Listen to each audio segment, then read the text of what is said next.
Hi hello friends, ಮತ್ತೊಂದು ವಿಡಿಯೋಗೆ ನಿಮ್ಮೆಲ್ಲರಿಗೂ ಕೂಡ ಸ್ವಾಗತ. ಇಂದು ಯಾವ ಒಂದು ವಿಷಯದ ವಿಶ್ಲೇಷಣೆಯನ್ನು ನಾವು ನೋಡ್ತಾ ಇದ್ದೇವೆ ಅಂತ ಹೇಳಿದ್ರೆ, ಕನ್ನಡ ವ್ಯಾಕರಣದಲ್ಲಿ ಬರ್ತಕ್ಕಂಥ ದ್ವಿರುಕ್ತಿಗಳು ಅಂತ ಹೇಳಿ ಒಂದು ಅಂಶವನ್ನು ಇವತ್ತು ನಾವು ನೋಡ್ತಾ ಹೋಗೋಣ. ಹಾಗಾದ್ರೆ ದ್ವಿರುಕ್ತಿಗಳಿಗಿಂತ ಇಂದಿನ ತರಗತಿಯಲ್ಲಿ ಯಾವ ಒಂದು ವಿಷಯದ ವಿಶ್ಲೇಷಣೆಯನ್ನು ನಾವು ನೋಡಿದ್ವಿ ಅಂತ ಹೇಳಿದ್ರೆ, ತತ್ಸಮ ಮತ್ತು ತದ್ಭವಗಳನ್ನ ನಾವು ನೋಡಿದ್ವಿ. ಸೊ ತತ್ಸಮ ಅಂತ ಹೇಳಿದ್ರೆ ತತ್ ಸಮ, ಅದಕ್ಕೆ ಸಮವಾಗಿರ್ತಕ್ಕಂಥದ್ದು, ಅಂದ್ರೆ ನೇರವಾಗಿ ಸಂಸ್ಕೃತದಿಂದ ಬಂದಿರತಕ್ಕಂತಹ ಪದಗಳು ಯಾವುದೇ ಬದಲಾವಣೆ ಇಲ್ಲದೆ ಹಾಗೆ ಬಳಸ್ಕೊಳ್ತಕ್ಕಂಥದ್ದನ್ನ ತತ್ಸಮ ಅಂತ ಹೇಳಿ ಕರೆದ್ವಿ.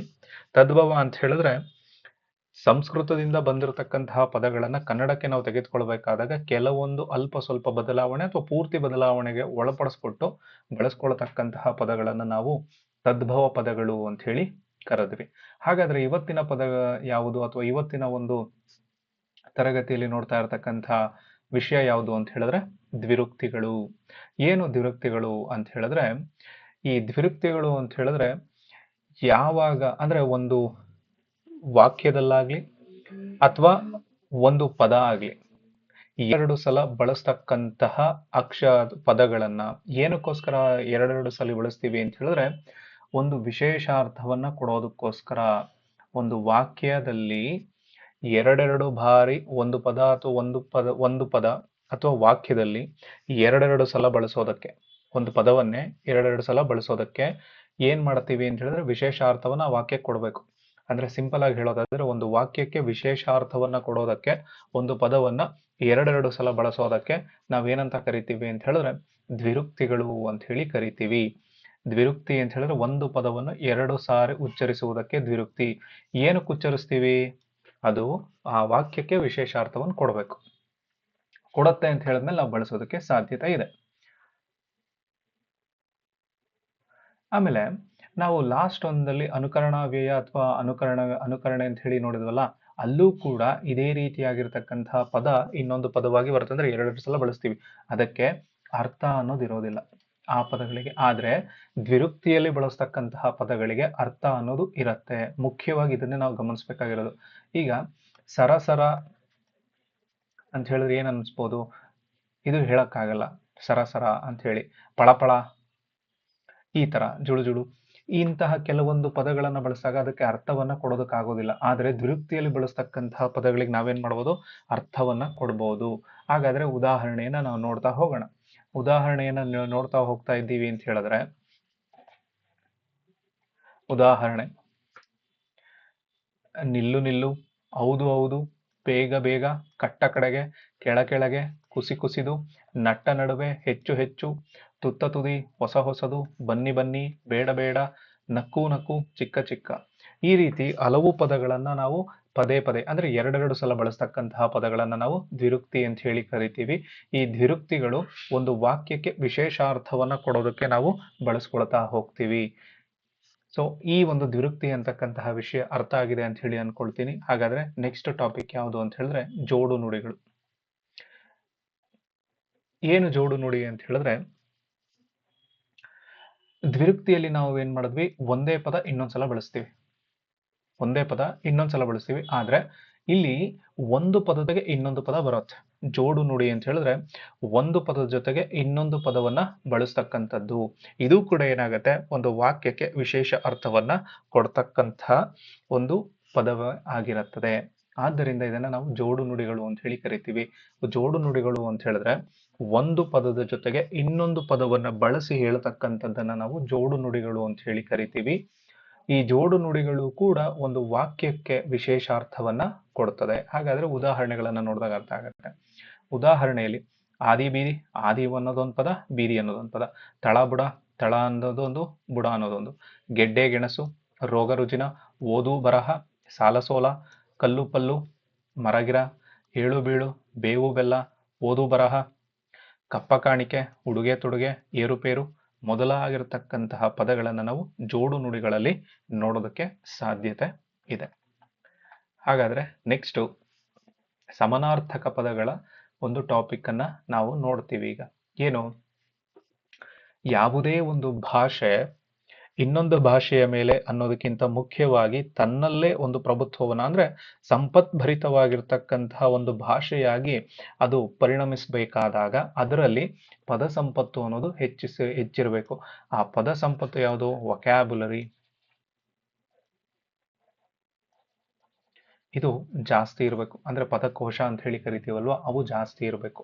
ಆ ಜಾಸ್ತಿ ಇರ್ತವೆ ಅಂತ ಹೇಳಿದ ಭಾಷೆ ಏನಾಗುತ್ತೆ, ಒಂದು ಪ್ರಭಾವವನ್ನು ಹೊಂದಿರತಕ್ಕಂಥದ್ದು ಮತ್ತೆ ಶ್ರೀಮಂತವಾಗಿರ್ತಕ್ಕಂತಹ ಭಾಷೆಯಾಗಿ ನಾವು ನೋಡ್ಬೋದು.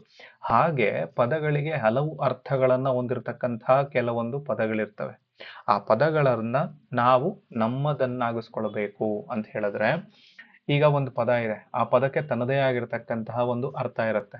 ಅರ್ಥ ಇರತಕ್ಕಂತಹ ಪದಗಳನ್ನ ನಮ್ಮದನ್ನ ಆಗಿಸ್ಬೇಕು. ಅಂದ್ರೆ ಬೇರೆ ಭಾಷೆಯಿಂದನೂ ಕೂಡ ಬಂದಿರತಕ್ಕಂಥವು, ನಮ್ಮ ಭಾಷೆಯಿಂದನೂ ಬಂದಿರತಕ್ಕಂತಹ ಪದಗಳು ಇರ್ತವೆ. ಆ ಪದಗಳಿಗೆ ತನ್ನದೇ ಆಗಿರತಕ್ಕಂತಹ ಒಂದು ಅರ್ಥ ಇರುತ್ತೆ. ಆ ಅರ್ಥವನ್ನೇ ಸಮಾನಾರ್ಥಕ ಪದ ಅಂತ ಹೇಳಿ ಕರಿತಾವೆ. ಅಂದ್ರೆ ಒಂದೇ ಅರ್ಥವಿರುವ ಬೇರೆ ಬೇರೆ ಪದಗಳನ್ನ ಸಮಾನಾರ್ಥಕ ಪದ ಅಂತ ಹೇಳಿ ಕರಿತೀವಿ. ಒಂದೇ ಅರ್ಥ ಇರಬೇಕು, ಅಂದ್ರೆ ಬೇರೆ ಬೇರೆ ಪದ, ಅರ್ಥ ಒಂದೇ ಆಗ್ಬೇಕು, ಬಟ್ ಬೇರೆ ಬೇರೆ ಪದಗಳಲ್ಲಿ ಅದು ಕಾಣ್ತಾ ಹೋಗ್ಬೇಕು. ಅದನ್ನ ಸಮಾನಾರ್ಥಕ ಪದ ಅಂದ್ರೆ, ಸಮಾನಾರ್ಥಕ ಪದ ಅಂತ ಹೇಳಿದ್ರೆ ಒಂದು ಪದಕ್ಕೆ ಒಂದು ಅರ್ಥ ಇದೆ. ಹಾಗೆ ಬೇರೆ ಬೇರೆ ಪದಗಳನ್ನ ನೋಡಿದಾಗ್ಲೂ ಕೂಡ ಅದಕ್ಕೆ ಒಂದೇ ಅರ್ಥ ಇರುತ್ತೆ. ಅಂಥವನ್ನ ಸಮಾನಾರ್ಥಕ ಪದ ಅಂತ ಹೇಳಿ ಕರಿತೀವಿ. ಈ ಸಮಾನಾರ್ಥಕ ಪದಗಳನ್ನ ಯಾಕೆ ನೋಡ್ಕೊಳ್ತೀವಿ ಅಂತ ಹೇಳಿದ್ರೆ, ಅದರಲ್ಲಿರ್ತಕ್ಕಂತಹ ಪದ ಸಂಪತ್ತು ಅನ್ನೋದು ಹೆಚ್ಚು ಹೇಗಿದೆ, ಅಥವಾ ತುಂಬಾ ಚೆನ್ನಾಗಿದೆಯಾ, ಅಥವಾ ಪ್ರಭುತ್ವ ಅನ್ನೋದು ಬೆಳೆಸ್ಕೊಂಡಿದ್ಯಾ ಭಾಷೆ ಅನ್ನೋದು ನಮ್ಗೆ ಅರ್ಥ ಆಗತ್ತೆ. ಹಾಗಾದ್ರೆ ಸಮಾನಾರ್ಥಕ ಪದಗಳು ಅಂತ ಹೇಳಿದ್ರೆ ಒಂದೇ ಅರ್ಥ ಇರಬೇಕು, ಅರ್ಥ ಇರತಕ್ಕಂಥದ್ದು ಬೇರೆ ಬೇರೆ ಪದಗಳಲ್ಲಿ ಅದು ಕಾಣ್ತಾ ಹೋಗ್ತಾ ಇರುತ್ತೆ. ಅದನ್ನೇ ಸಮಾನಾರ್ಥಕ ಪದಗಳು ಅಂತ ಹೇಳಿ ಕರೀತಾರೆ. ಹಾಗಾದ್ರೆ ಕೆಲವೊಂದು ಎಕ್ಸಾಂಪಲ್ಗಳನ್ನ ನೋಡೋದು ನಮ್ಗೆ ಅರ್ಥ ಆಗತ್ತೆ. ಉದಾಹರಣೆ, ಚಂದ್ರ. ಚಂದ್ರ ಅಂತಕ್ಕಂಥದ್ದು ಒಂದು ಪದ, ಇದಕ್ಕೆ ಅರ್ಥ ಚಂದ್ರ. ಸೊ ಅವನಿಗೆ ಬೇರೆ ಬೇರೆ ಅರ್ಥ ಏನು, ಬೇರೆ ಬೇರೆ ಪದಗಳಿದೆ. ಶಶಿ, ತಿಂಗಳು, ಇಂದು. ಚಂದ್ರ ಅಂತಕ್ಕಂಥವನಿಗೆ ಈ ಮೂರು ಪದಗಳಿಂದ ಚಂದ್ರನನ್ನ ಗುರುತಿಸ್ತಾ ಹೋಗ್ತೀವಿ. ಕಾಡು, ವನ, ಅರಣ್ಯ, ಕಾಂತಾರ, ಬನ. ನೋಡಿ, ಈ ತರ ಒಂದೊಂದೇ ಪದವನ್ನ, ಒಂದೇ ಅರ್ಥ ಇದೆ, ಹಲವು ಪದಗಳನ್ನ ನಾವು ಬಳಸ್ತಾ ಹೋಗ್ತಾ ಇದೀವಿ. ಕೂಳು, ಅನ್ನ, ಆಹಾರ, ರಾಜ, ರಾಯ, ಅರಸ, ದೊರೆ. ಬೆಂಕಿ ಅಂತ ಹೇಳಿದ್ರೆ ಅನಲ, ಅಗ್ನಿ, ಅಗಿನಿ. ಇಂಗು, ಬತ್ತು, ಒಣಗು, ಹಸಿ, ಖಡ್ಗ. ಅಂದ್ರೆ ಒಂದೇ ಅರ್ಥ ಇರತಕ್ಕಂಥದ್ದಕ್ಕೆ ಹಲವು ಪದಗಳಿಂದ ಗುರುತಿಸ್ತಾ ಹೋಗ್ತಕ್ಕಂಥದ್ದನ್ನ ನಾವು ಸಮಾನಾರ್ಥಕ ಪದಗಳು ಅಂತ ಹೇಳಿ ಕರಿತೀವಿ. ನೆಕ್ಸ್ಟ್, ವಿರುದ್ಧಾರ್ಥಕ ಪದಗಳನ್ನ ನಾವು ನೋಡ್ತಾ ಹೋಗೋಣ. ವಿರುದ್ಧಾರ್ಥಕ ಪದಗಳು ಅಂದ್ರೆ ಎಗೈನ್ ಮತ್ತೆ ಒಂದು ಭಾಷೆಯ ಪದ ಸಂಪತ್ತನ್ನ ಅದು ಹೆಚ್ಚಿಸುತ್ತಾ ಹೋಗುತ್ತೆ ಅನ್ನೋದ್ರ ಹಿನ್ನೆಲೆಯಲ್ಲಿ ನಾವು ನೋಡ್ತಾ ಹೋಗೋದಾದ್ರೆ, ಒಂದು ಪದಕ್ಕೆ ಇರ್ತಕ್ಕಂತಹ ಅರ್ಥಕ್ಕೆ ವಿರುದ್ಧವಾಗಿರ್ತಕ್ಕಂಥ ಅರ್ಥವನ್ನ ನೀಡುವಂಥದ್ದನ್ನ ವಿರುದ್ಧಾರ್ಥಕ ಪದ ಅಂತ ಹೇಳಿ ಕರಿತೀವಿ. ಈಗ ಒಂದು ಅರ್ಥ ಇದೆ, ಅದಕ್ಕೆ ವಿರುದ್ಧವಾಗಿರ್ತಕ್ಕಂಥ ಇನ್ನೊಂದು ಅರ್ಥವನ್ನ ಕೊಡುವಂಥದ್ದನ್ನ ವಿರುದ್ಧಾರ್ಥಕ ಪದ ಅಂತ ಹೇಳಿ ಕರಿತೀವಿ.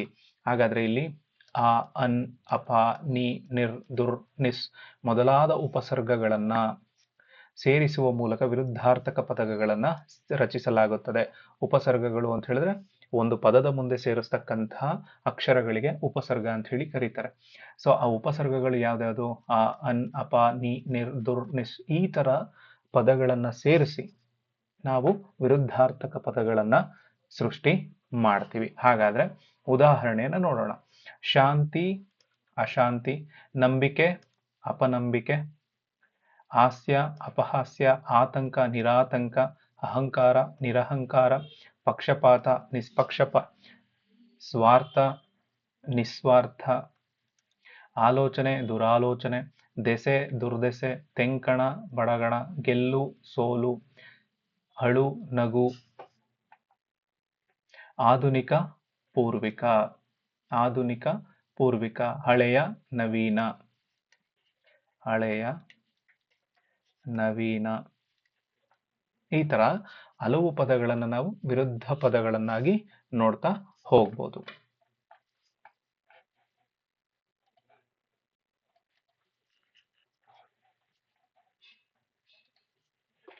ನೆಕ್ಸ್ಟ್ ಟಾಪಿಕ್ ಯಾವುದು ಅಂತ ಹೇಳಿದ್ರೆ ನಾನಾರ್ಥಕ ಪದಗಳು ಅಂತ ಹೇಳಿ ಕರಿತೀವಿ. ಅವಾಗಲೇ ಸಮಾನಾರ್ಥಕ ಪದ ಅಂತ ಹೇಳಿ ನಾವು ನೋಡಿದಾಗ ಒಂದೇ ಅರ್ಥಕ್ಕೆ ಹಲವು ಪದಗಳನ್ನ ಹೇಳ್ತಕ್ಕಂಥದ್ದು. ಆದ್ರೆ ಇಲ್ಲಿ ನಾನಾರ್ಥಕ ಪದಗಳಲ್ಲಿ ಏನಾಗತ್ತೆ, ಹಲವು ಪದಗಳು ಸೇರ್ಕೊಂಡು ಒಂದೇ ಅರ್ಥ ಕೊಡ್ತಾವೆ. ಅಲ್ಲಿ ಇನ್ನೂ ಒಂದು ಅರ್ಥ ಏನು ಅಂತ ಹೇಳಿದ್ರೆ, ಒಂದು ಪದವು ಬೇರೆ ಬೇರೆಯದೇ ಅರ್ಥವನ್ನ ನೀಡುವ ಪದಗಳಿವು. ಒಂದೇ ಬೇರೆ ಬೇರೆ ಅರ್ಥಗಳನ್ನ ಕೊಡ್ತಾ ಹೋಗತ್ತೆ. ಅದ್ರ ಜೊತೆಗೆ ಇನ್ನೊಂದೇನಾಗುತ್ತೆ, ನಾಮಪದ ಮತ್ತೆ ಕ್ರಿಯಾಪದಗಳು ಅರ್ಥವಾಗಿ ಬದಲಾಗ್ತವೆ. ನೇರವಾಗಿ ನಾಮಪದಗಳಾಗ್ಲಿ ಕ್ರಿಯಾಪದಗಳಾಗ್ಲಿ ಅರ್ಥವನ್ನ ಕೊಡ್ತವೆ ಅಂತ ಹೇಳ್ತಾರೆ.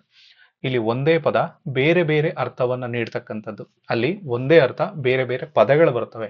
ಎಲ್ಲಿ? ಸಮನಾರ್ಥಕ ಪದದಲ್ಲಿ, ನಾನಾರ್ಥಕ ಪದದಲ್ಲಿ ಒಂದೇ ಪದ ಬೇರೆ ಬೇರೆ ಅರ್ಥವನ್ನ ಕೊಡ್ತಾ ಹೋಗುತ್ತೆ. ಹಾಗಾದ್ರೆ ಉದಾಹರಣೆಯನ್ನ ನೋಡೋಣ.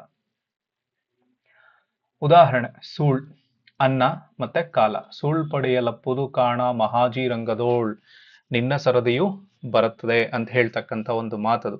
ಅಂದ್ರೆ ನನ್ನ ಸರದಿ ಅಂದ್ರೆ ಇವಾಗ ನಿನಗೆ ಟೈಮ್ ಇದೆ ಅಂತ ಹೇಳಿದ್ರೆ ನಿನ್ಗೊಂದು ಟೈಮು ಅದೇ ಟೈಮ್ ನನಗೂ ಕೂಡ ಬರತ್ತೆ. ಕರ, ಕರ ಅಂತ ಹೇಳಿದ್ರೆ ಕೈ ಮತ್ತೆ ತೆರಿಗೆ. ರಾಗ, ಸ್ವರ, ಪ್ರೀತಿ, ಬಗೆ, ವಿಧ, ಯೋಚಿಸು. ಅರಿ, ತಿಳಿ, ಶತ್ರು. ತೆರ, ರೀತಿ, ದಕ್ಷಿಣೆ. ಮುನಿ, ಕೋಪ, ಋಷಿ. ಅಡಿ ಅಂದ್ರೆ ಅಳತೆ ಮತ್ತೆ ಪಾದ. ಸಮನಾರ್ಥಕ ಪದಗಳನ್ನ ನೋಡಿದ್ವಲ್ಲ, ಅದಕ್ಕೆ ಬದಲಾಗಿ ನಾನಾರ್ಥಕ ಪದಗಳನ್ನ ನಾವು ನೋಡೋದಕ್ಕೆ ಸಾಧ್ಯತೆ ಇದೆ.